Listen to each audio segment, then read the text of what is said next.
Hey, finally, we're back. Missed out on last Wednesday because of Racial Harmony Day. And finally, I get to speak without the mask on. Where's my mask? There you go.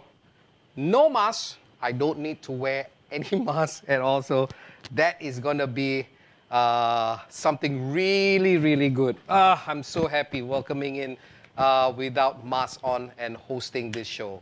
Welcome, everybody.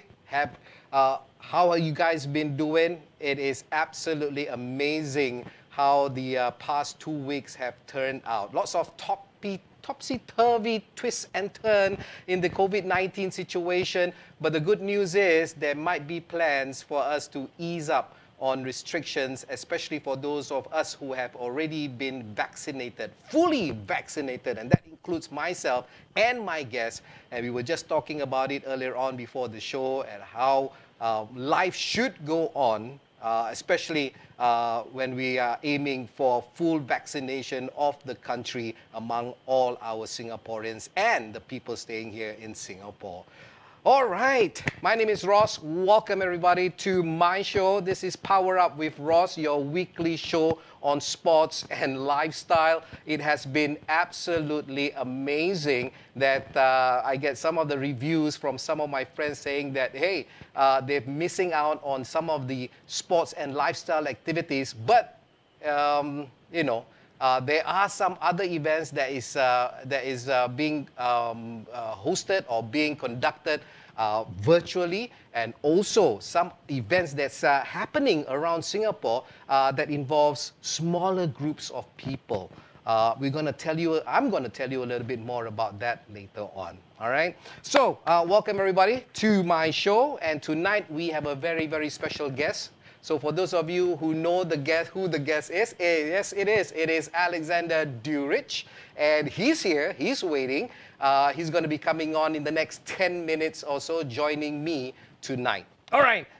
Again, get your comments in. For those of you who have not written down your comments on the comment section, please do so that I know and my guest knows that you are here. All right. Okay, so happenings around Singapore, as always, I'm going to start off with that, and some of the activities that's lined up and that's organized for each and every one of us. A lot of sports and lifestyle events this year as well as last year have pivoted to somewhat, a little bit of digitalization, a little bit of virtual. So for this next segment, which I call Events You Might Fancy, we're going to be touching on, and I'll be introducing to you some of the events that's happening in and around Singapore. So let's take a look at the PowerPoint slide.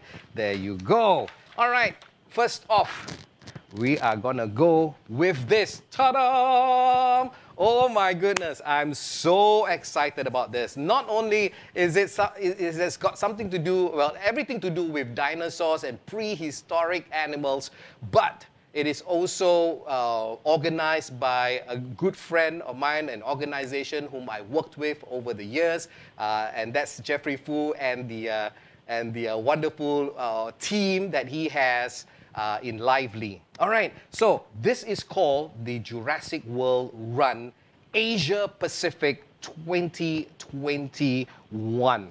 All right, registration is on now. It started on the 5th of July. And it goes on till 29th of September. Plenty of time for you, as well as your family members, as well as your colleagues and friends, to get on board and get on with this. I'm very excited about this because this is the first ever virtual activity or virtual run that features the augmented reality feature, or the AR. I'm going to tell you a little bit more about that later on.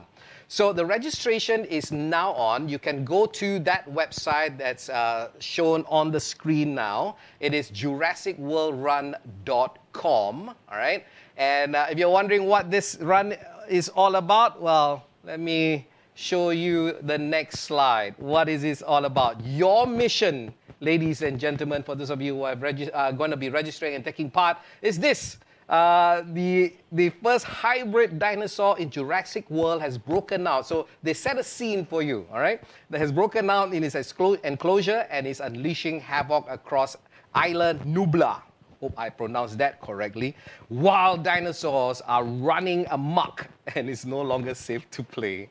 So all you need to do, if you are a participant of the Jurassic World Run Asia Pacific 2021, is for you to escape from Island Nublar, escape from the island itself by running and unlocking your adventure anytime, anywhere in the Jurassic World Run. And this is where the AR comes in, all right? So simply register, all right? Let me see. Okay, next. Let me tell you a little bit more about the AR, okay? Now, all you need to do is when you register, they're going to ask you to download an app which is called Move, M-O-V-E, all right?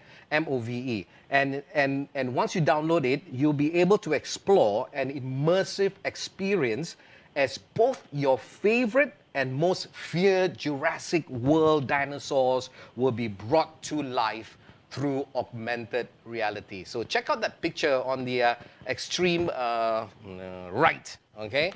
That's how it looks like if you were to bring along your smartphones and to go around and run the course or run the route, okay? There are certain spots, now this is what I think, there are certain spots that has got the AR feature and it will prompt you and you can actually see, all right, the AR of the dinosaurs. How cool is that, all right?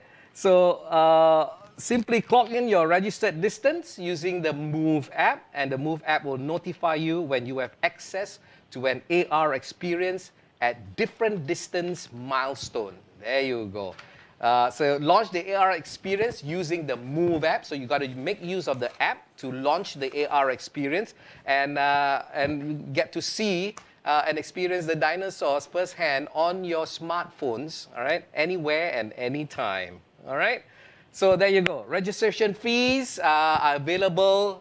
The rates are available on their website. Again, their website is JurassicWorld.com. Check it out. It's pretty amazing. Now, talking about registration fees and the categories that's on offer, these are your details, all right? So as you can see, there are 3 categories, the 5 kilometer, 10 kilometer, and 21 kilometer.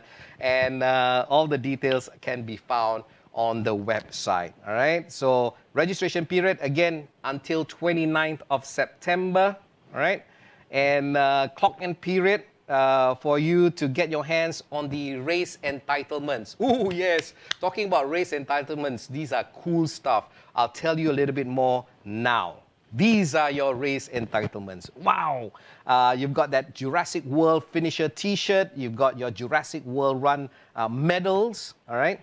And there are 3 different medals for 3 different categories, the 5, 10, and the 21 kilometer. You can go with either as an individual or you can go as a team, right? So, so again, 3 different medals. So for those of you who are really into dinosaurs, I know my boy, when he was like 5, 6 years old, he was really, really into dinosaurs. He could rattle off the dinosaur names just like that. And I was really, really impressed. So if you've got your kids who are really into dinosaurs and they really want their hands on the 3 medals, exclusive medals from the 3 distances or the 3 categories, you know what? All you need to do is to register for all 3. No one says you can't. So there you go. Those are the things, that's the Jurassic World Run Asia Pacific, guys, all right, 2021. It's pretty interesting, isn't it? AR, augmented reality. So if you have not had an experience, I haven't had that experience. It's somewhat like, the Pokemon game that everybody was hooked to a few years ago, not many years ago, but a few years ago. It's somewhat like that, where you can actually see the dinosaurs roaming and looking at you on your smartphones. Right? So have a look at that. Okay, so on to the next activity or the next event. For those of you who likes to take part, or I see a lot of people hiking and walking, especially if you're staying around the Bukit Timah area, the rail corridor, or even places in Sentosa. That's the in thing now, right? Everybody's, like a lot of people are working from home. They have a lot of free time, especially during the June holidays. You see family members walking out, doing their hikes, some even covering 20 over kilometers or 40 over kilometers in one day. This next activity, I think, will suit you very, very nicely. What is it? Well, let me tell you this. Now, this is our next event, which is, the Rail Corridor Night Walk. Ta-da! This is organized by the Singapore Adventurous Nature Lovers, right? That's SANL for short, okay? The Singapore Adventurous Nature Lovers Group, they are based in Singapore and focuses on love for the great outdoors, all right? So they have organized walks, exploration and excursions targeted at everyone from all walks of life. So the only way for you to gain access and find out more about this and how you register is to go to Facebook, all right? They have a Facebook page. Just look out and search for Singapore Adventurous, all right? Check out the spelling, all right? It's Adventurous Nature Lovers, and it will you find yourself at the Facebook page of SANL, and that's where all the details are, all right? See the iconic rail corridor at night, and it comes alive with charming nocturnal creatures. The natural stream here hosts the Malayan giant frog, the common walking catfish, freshwater crabs, ghost shrimp, and various fish and frog species. Oh my God. Okay, so many things. Okay. So get on it, all right? Check out their website, check out their Facebook page, and join I forgot to tell you when it is. Yeah, it is this Saturday. So they have one organized walk, the night walk, the Rail Corridor Night Walk on 31st of July, which is this Saturday. And not only that, okay, they have, all right, other activities. And the next one, all right, if you were to look into their Facebook page, quite interesting. They have the Southern Islands Downtown Scenic Cycling with rental bike and guide on Sunday, the 1st of August. And the next one is also on 1st of August, which is this Sunday, is the sea kayaking, all right, on Singapore's very own Miami route. That's just very interesting, right? And it covers places like, first of all, you got to get into a kayak, all right? And the registration fee you pay includes the rental of the kayak, and of course, includes the guides as well. And it includes food, because it's going to take a whole day. So that's pretty interesting, and that's something for you to, embark on this weekend. So 31st of August is the the Rail Corridor Night Walk, if you are interested in that. And Sunday, you have two events that you can take part in, which is the Southern Islands Downtown Scenic Cycling, and then the other one is the sea kayaking on SG Miami route. Where's the route? It covers Sentosa Cove to Lazarus Island. Interesting, right? So you got to be kayaking all the way from Sentosa to Lazarus. That's pretty. And then once you reach the island, you're gonna be served, or you're gonna have lunch there, and it is all out in the open, all in the outdoors, because these people they love the outdoors, and I'm sure you do too as well. Okay. So those are the two activities or the two events that's happening in terms of a sport and lifestyle event that's happening here in Singapore for the next month or so, right? Now, I'm going to get on to the comment section before I move on to our next feature, all right? So, wow, I see a lot of people coming in. Haja Faiz says, Singapore legend, yay! And you're not talking about me, right? Definitely not lah. Where God, Singapore legend? We're talking about my guest. And I tell you, he's of the same age as me. Both of us are 32 years old this year. Ta-da! We wish. But I tell you, this Singapore legend, not only is he a fantastic football player, but also an Olympian. Do you know that? Okay, I'm going to tell you a little bit more about that later on, all right? So in the meantime, Sharina says, wow, Ross should join this because you're the dinosaur. Oh, you're talking about the Jurassic World run, right? Yeah, I think so. Yes, how dare you say I look like a dinosaur? Okay, Wen Jie says, Sharina, help me register. Oh, Wen Jie and Sharina know each other, huh? Okay. Teo and Ming says, my name is Teo and Ming. Yeah, all right. Hello, Teo and Min. How are you? I'm sure you are here to watch or to catch Alexander Durich and kepo a bit as I try to find out a little bit more about him.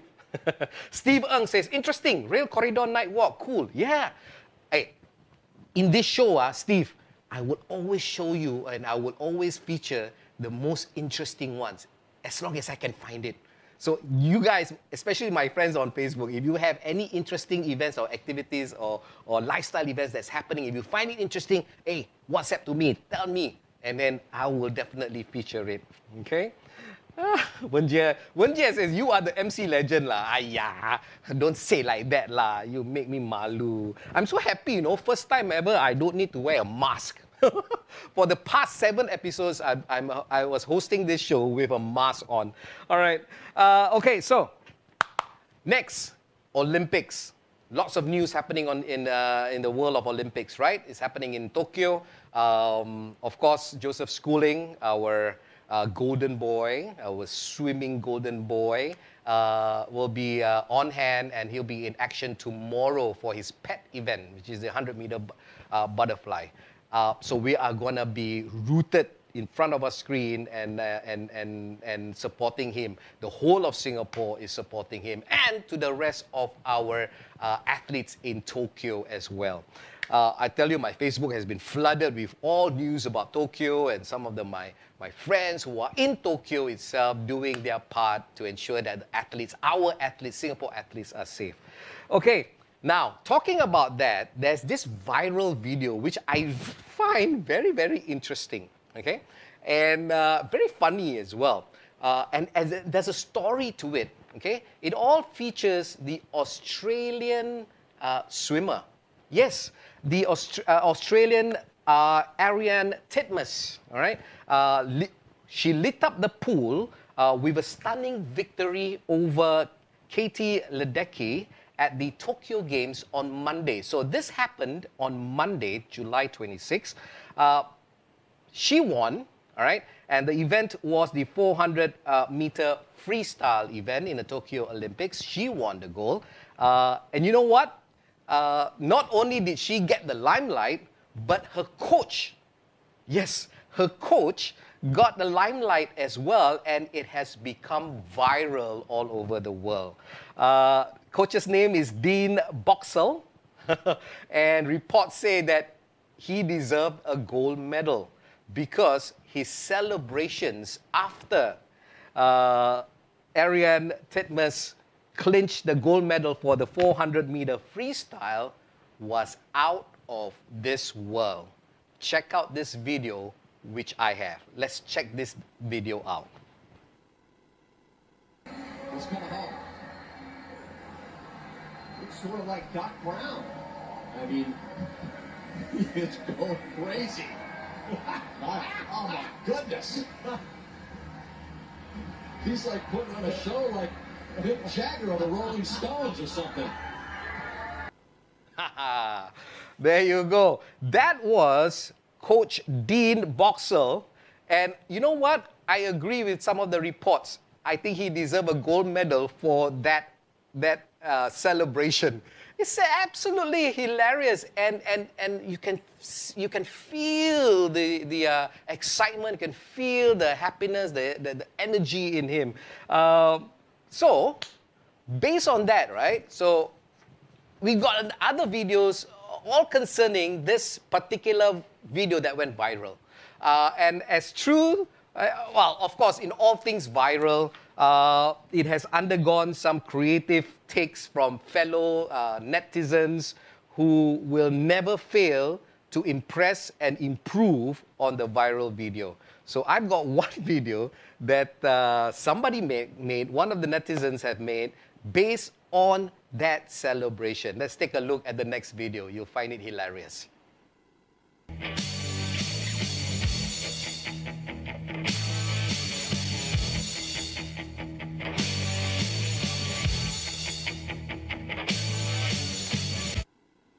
There you go.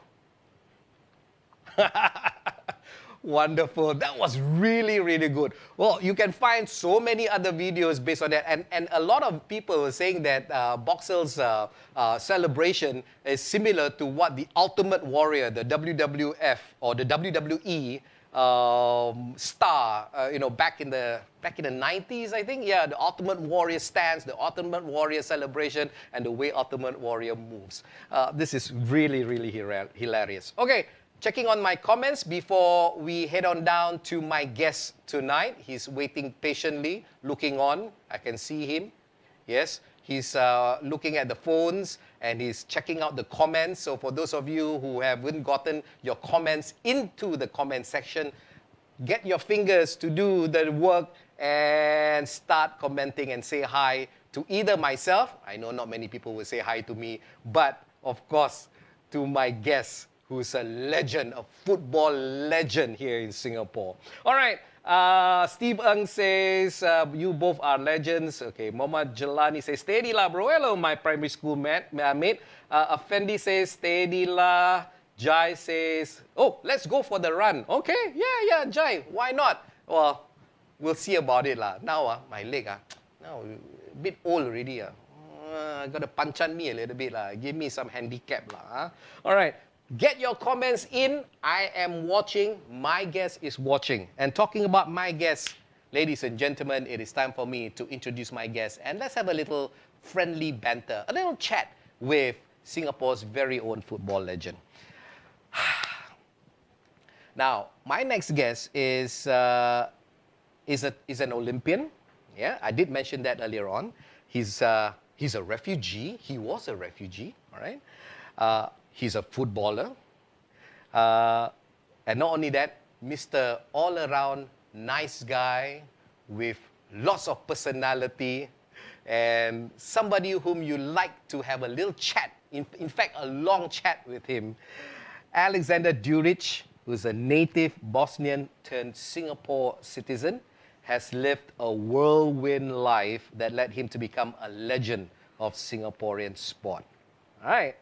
So, I'm gonna be showing you a video which I took from his website. You can always find that full video on his website, which is alexanderduric.com. Just spell out his name and then put a dot and then put a com, and you'll get yourselves there. So let's take a look at the video and see a little snippet of his journey. I think Duric is a fantastic player. When you think of Duric, you think of him being hardworking. He wasn't any foreign talent scheme. He applied nationality by himself.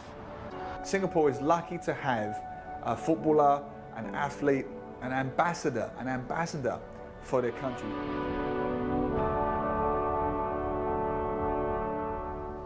I was born far, far away. Country no longer exists. Yugoslavia. I grew up in a very poor family, and sport was the only way for me to escape from the hardship life in my house. I started to play football when I was around age 8, and I continue to play all the time, but in age 12 I switched to the new sport, canoeing and kayaking.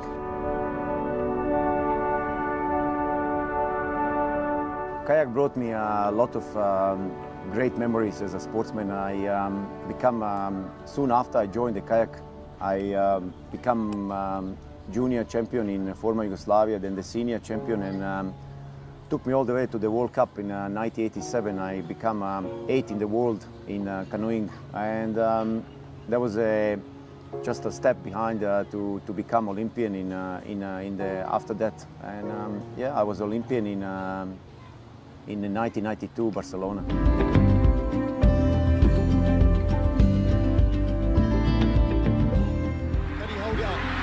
time. Alex Dulwich at 40 years of age drives and fires in at the far post.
Ta-da! Here I am. Ladies and gentlemen, can you all give a virtual round of applause? I know you can't. You know what? What you can do is you can put in on your comments the clapping icon, all right? And welcome Singapore's very own Alexander Duric. How are you, bro? Here I am. It's good to see you. The last time we Good to met see you, yes. was I think it was pre-COVID, man. Yeah, pre-COVID. 2019, one Yeah. of the rugby games. Yes. If I'm not mistaken. Rugby or football? Oh, no, games? football. Football. It was a football. Together with our good friend, I think it was Brazil game. I think so. Yeah. Together with our good friend Clarence Lam. Clarence Lam, yes, of course. Okay, how are you doing? Good, very good. Okay. For those of you who are unfamiliar, he is the principal of Active SG Football Academy.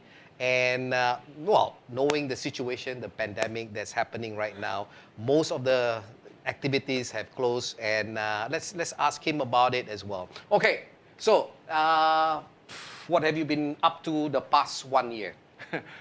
To be honest, like everybody else in Singapore, I think there was a period of time when we just hit the COVID to kind of try to adapt ourselves with the life, with the new kind of norm of the life. Yeah. And especially not just in the outside of our work, but also in the work, especially for myself involved in the sport, and especially in football academy, Active SG Football Academy. We came out with this no another option but go virtually for some times in the first part of the COVID period in last year, and actually, to be honest, was good because it's lucky we live in this kind of world of technology when everything can be now zoomed and Skyped, and so we stay in contact with our academic kids and boys and girls by virtually doing sessions. It was fun, and then we came back again in physically on the stadiums, and that was a good, and back again and In forward April, and backwards. So, but again, I can say that kids love sport, and they stay with us and through all this period of time, and so it's good. Yeah, I mean, we were having a little chat. I was having a little chat with Alec, and we were just talking about how the pandemic or the COVID-19 situation has impacted, especially not only the people in the sporting world, but the kids. The kids are unable to participate in the various forms of sports that they are used to. Right? Yeah, definitely. I mean, it's like not having competition, just to train, and it's become boring. I know as myself when I was a kid, you want to play, you want to compete, you want to play games, you want to play against your opponents and all this. Nothing this happened in the last 1.5 years, but hopefully we have to stay positive. I think myself always been positive. I can say that this one can't stay for forever. So I'm looking forward for the back to the normal soon, and then we can actually probably will be even have more kids playing, and everybody will be I know. ready to play. Yeah. I myself, and I also want to play for my veterans. So yeah. Even in school, sports in school as well has taken a beating, has taken a very abrupt stop. All of a sudden since last year, there's no national games and stuff like that. But what are the sentiments from your kids? Generally, how old are your participants? So in basically, your class? when I started this Active SG Football Academy, I started from 6 years old and up. So 6 to 16 years old. So they're all varied, the boys and girls. Yeah. 3 years later, in 2018, I realized that actually the 6 years old is not actually age I'm looking for. So I dropped down to the preschools. So I have a preschool 3 to 6 years old. Like a kindergarten. It's so cute that those boys and girls playing down. And actually, why I come with that idea is basically to when I was observing these 6 years old the kids, and I realized there's a lot of them. Like it's not just a Singapore. I think generally, around the world, the kids have less and less activities at home, less and less activities in the kindergarten or in the schools, and they just fundamental body movement is not there. And so I try to kind of teach them in that fundamental body movement in the preschools, in my preschools, and I think those classes what I have now is fully subscribed. I think parents love it. Yeah. Because using the coaches, and what is interesting in our Active SG Football Academy is that coaches is really all have license. Yeah. They all is basically know what they're doing with the different age groups, and so we started now we're having also preschools, and is fully subscribed, and waiting list is all the time, and parents is always calling, and so it's 13 centers today after 5 years. 13 centers around how Singapore. many coaches in total do you have, man? 150 coaches. And all of We're them talking about, and all have license. All of them is minimum C license. So it's really well run the activity and the football. And I'm really looking forward to this COVID to stop as soon as so we can bring the numbers up. They basically, as we are Singaporean, we like to complain and far to drive there, 5 to go there. I basically open 13 centers all around the neighborhood, so they can't complain. There's basically just 5 minutes, 10 minutes from there. Every neighborhood probably have one of these Active SG Football Academy center. Singaporeans are like that. We always we always want to find a place where it's cheap but near the MRT. I know, so same thing here. You got to think that way as well. Well, when you talk about MRT, I just opened just before the COVID. I opened new center. That was a 13-1 in Kambangang field outside of the Kambangang MRT. So I don't think so. Anybody can complain now. They just come out from the MRT and come down for the session. So it's can't be better than that. Okay. All right. I want to find out a little bit more about how do you keep fit and healthy. Okay, mind you guys, this is I want to tell you about this. This man, he's the same age as me. Like I mentioned earlier on, we are both 32 years old. Right? Yeah, like, still going on. Yeah, kind of somewhere there. 32 plus GST plus service charge, service tax, and all that, All right, so 32 plus. CPF coming soon. So we are all the same age. And I tell you, there was one post he posted. There was one after he did a run, and it was a 21-kilometer run. Yeah. Okay? And he did it in, I can still remember, it's still fresh in my mind. 1 hour, 15 minutes. Am I right? No, you're right. Wrong. There was Wrong. 1 hour and 40 minutes. 39 minutes? Oh, sorry, yeah. 1 hour, 40 minutes. Yeah, okay? something like that, yeah. So 1 hour, 40 minutes, and that equates to... That was last week. That was last week. A pace of about, 5 minutes? Less than 448, something like that. Okay. 4:30. About 4.5 minutes, 4 minutes, 30 seconds pace per kilometer. And for those of you who run regularly, you will... I run regularly. Yeah. I mean, for those of us who run regularly, let me give you a comparison. I put myself in comparison with him. I run a 7-minute pace, all right, for a 10-kilometer. After that, I pingsan already. But this man over here, he runs a 4.5-minute pace per kilometer. And you know how fast that is? It's practically, sprinting, for 21 kilometers. Good rhythm. I mean, good rhythm. Come on, how can you manage that? Is that built up over the years, or are you just, naturally born with it? I don't think so. You're naturally born. Yes, you can be naturally born with the talents, but with the hard work, that one you have to build up through your life. Yeah. I started running when I was basically as a child, and never stopped. Never stop.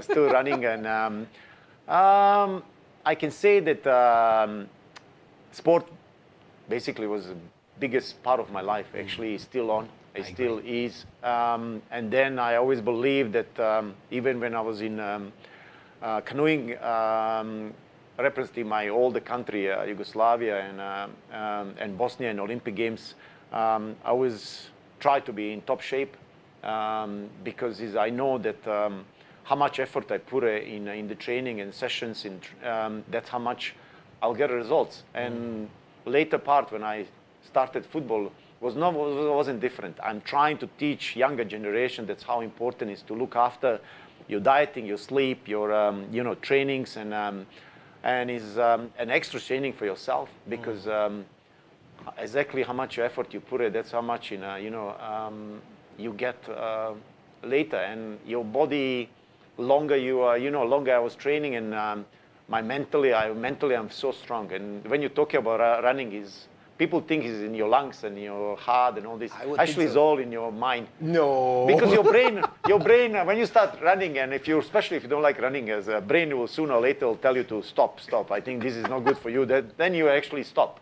Yeah. And once you stop, and then you run again, and then brain again tell you, and 2-3 times you stop, and it's already end of the story. Yeah. But true. if you are fighting with your brain when you are younger, when I was younger and I was running 40K when I was like 17, 16 years old easily, twice a week. And I could made myself so mentally strong that nothing could be stop me and to run. So that last week when I ran this 21K, basically I didn't really actually wanted to run. I thought I'll run maybe 14, 15. And then I felt so good. I was like, okay, let me run to 21. Actually, I wanted to run more, but then it was dark already, so I didn't.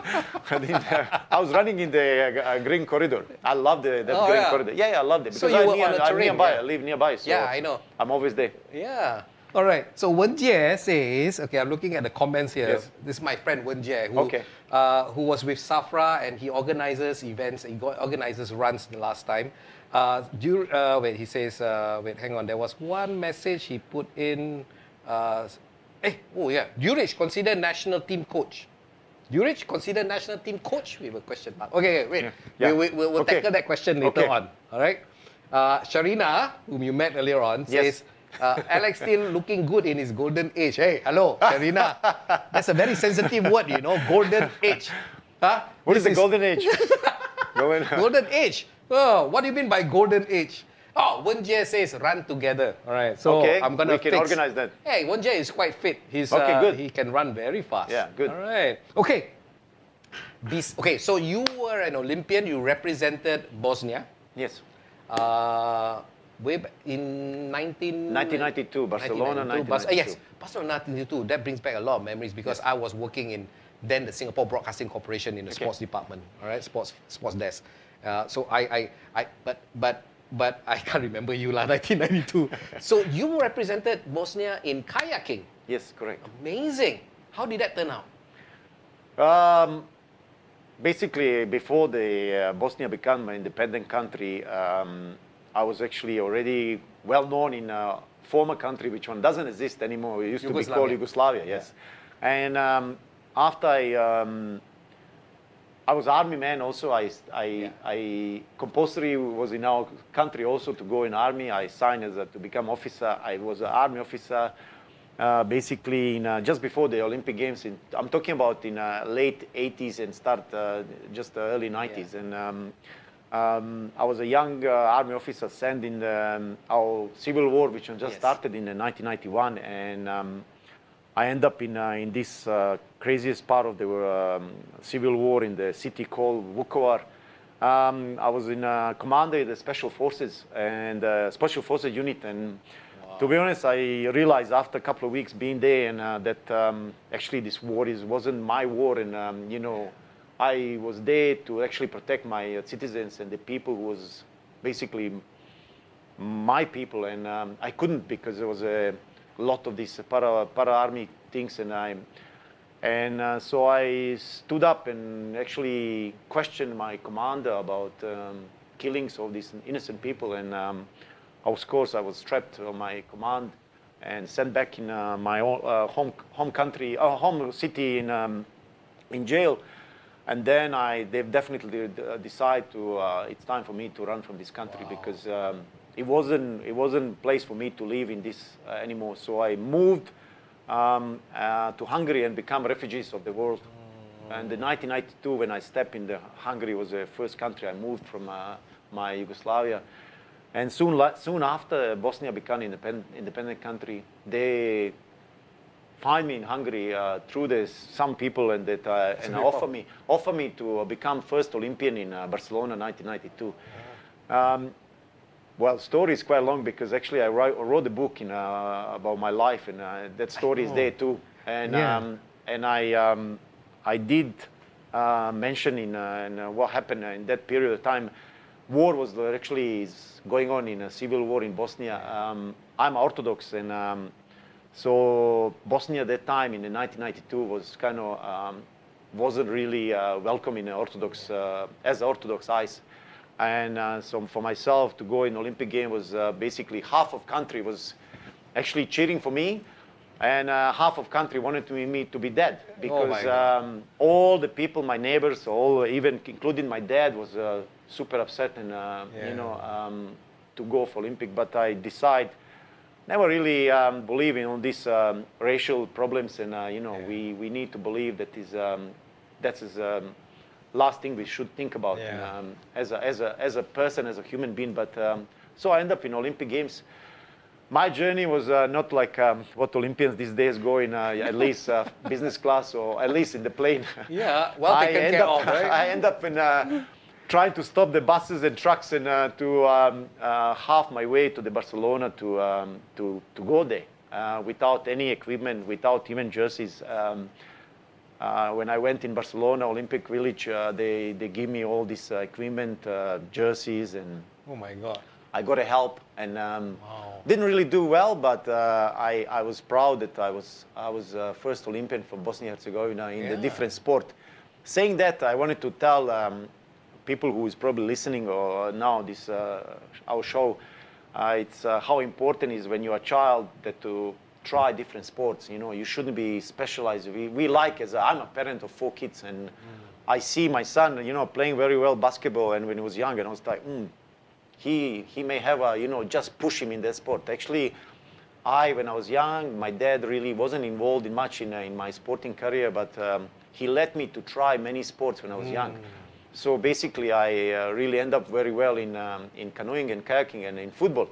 But actually, I can play any sport, to be honest, because you're not specialized very young age. You try all these different sports, and later when you are 13, 14, or 15, you really can kind of see which sport is really suit you to persist. If you want to be professional or even amateur, it's good enough.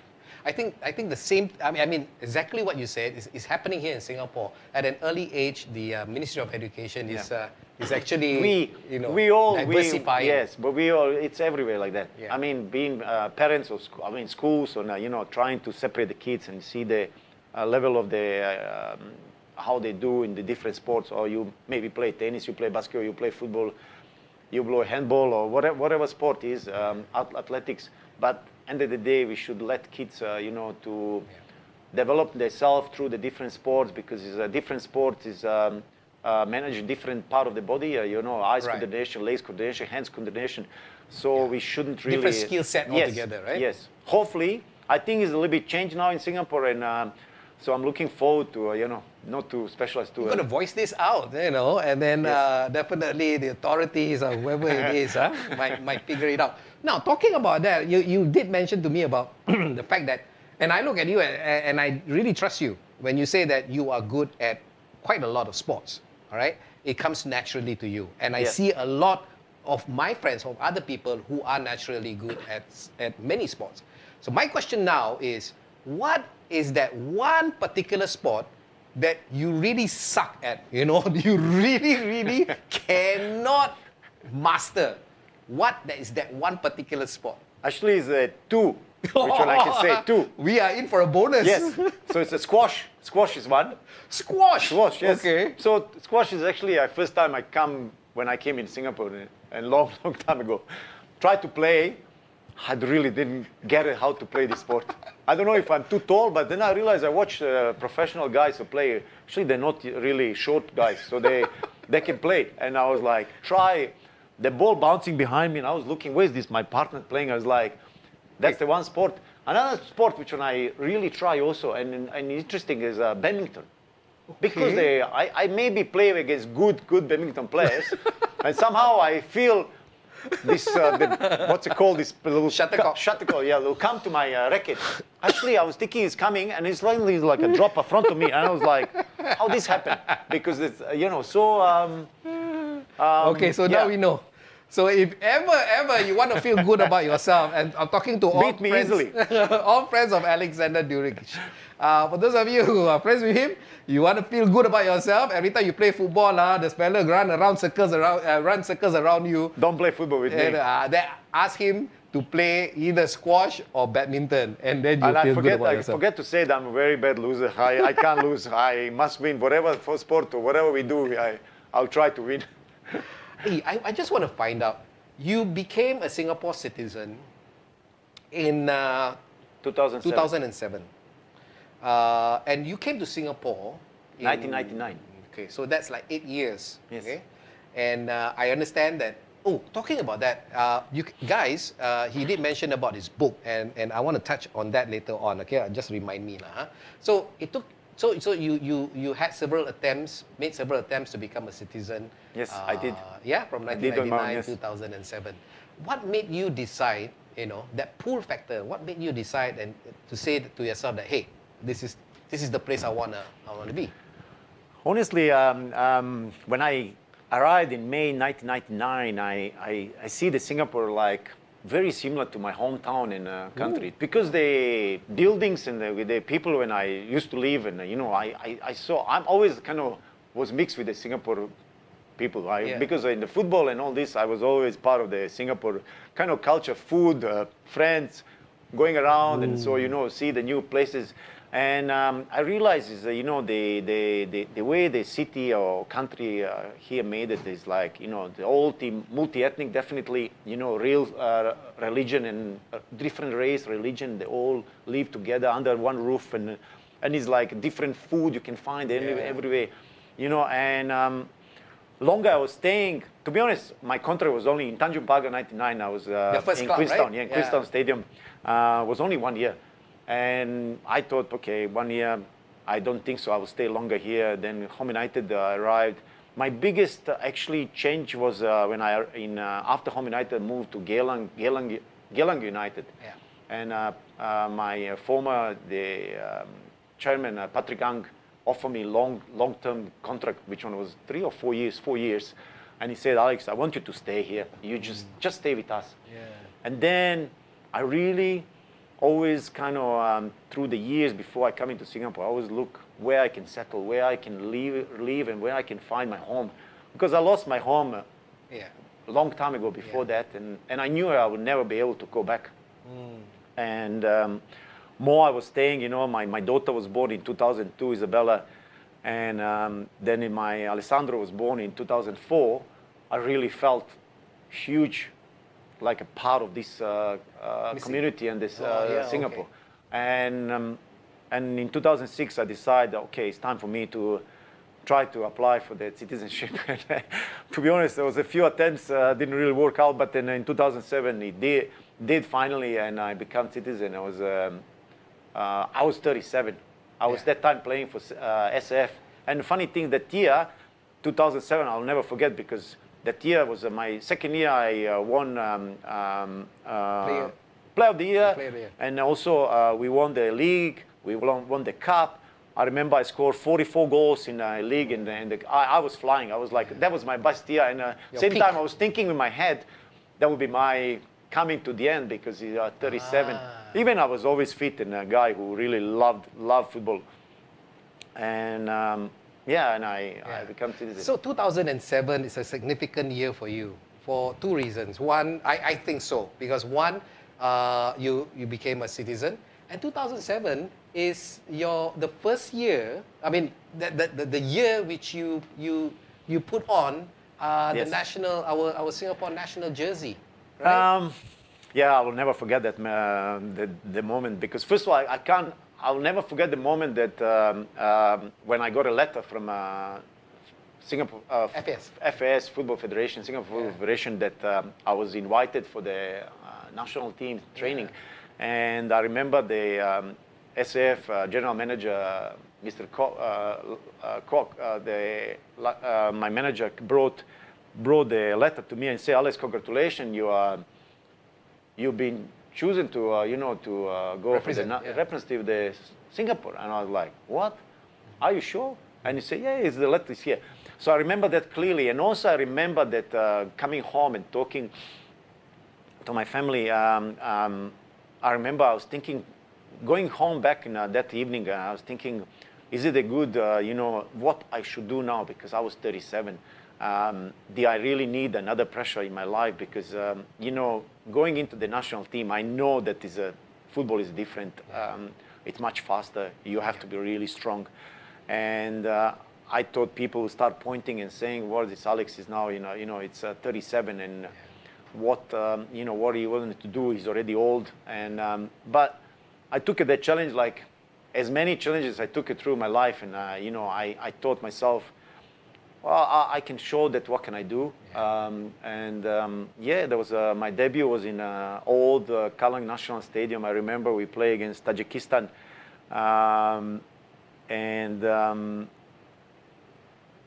I scored 2 goals.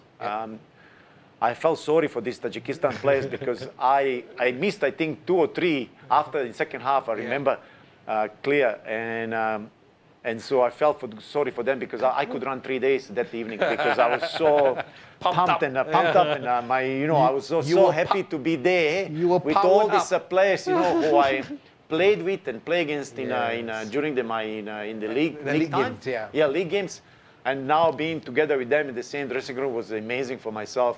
And also, same time I was the oldest player.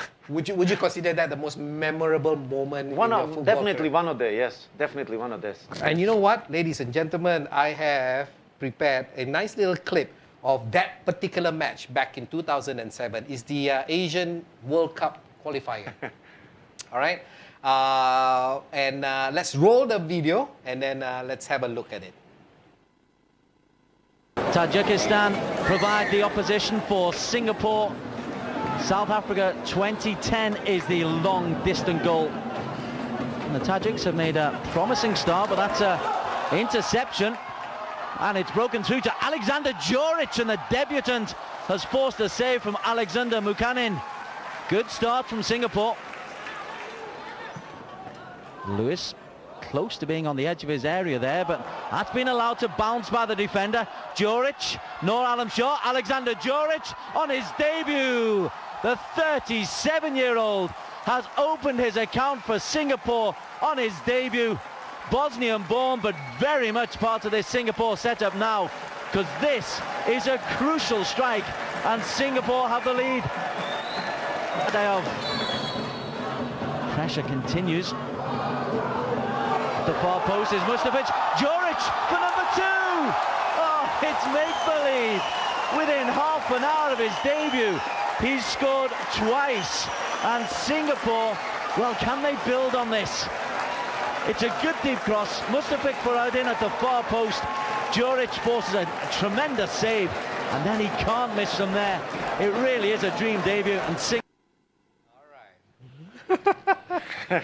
Wow. Okay, guys, those of you who are out there, you didn't see it, but I was looking at him while the video is being played in front, and he was like a baby looking at the screen, and you can see that the emotions that's coming in through him when the video is being played.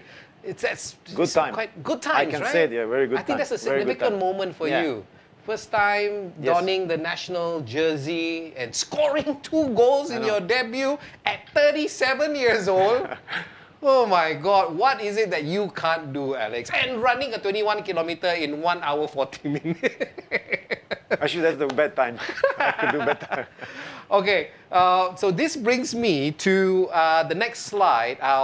You've heard the story, just a little glimpse of his story, and a lot of you may not realize this, but he has penned a book. He has a book which is entitled Alexander Durich Beyond Borders. So there you go. You can have a look at this. Is it still selling? Available? Yeah, I think online is, definitely, yes. Available in Amazon and yes, stuff like yes. that. All right, so this has been a remarkable story, all right?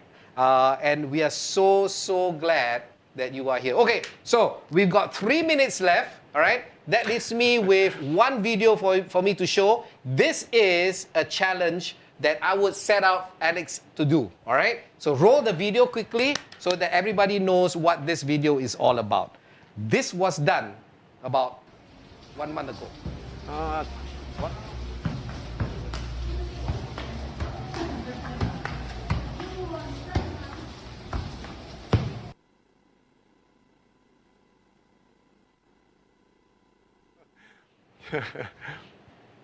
So, I have the rugby ball. I counted 11 during that challenge. It was done by Malcolm from the SRU, right? Yes. From SRU. So, he's going to be juggling the rugby ball, not a football. So, we've got 2 minutes left. So, you got to beat 11. I will give you 2 chances. I just realized you are so short. Yeah, I know. This guy is 1.92 meters tall. Okay, I'm very short, so I'm going to stand away from him.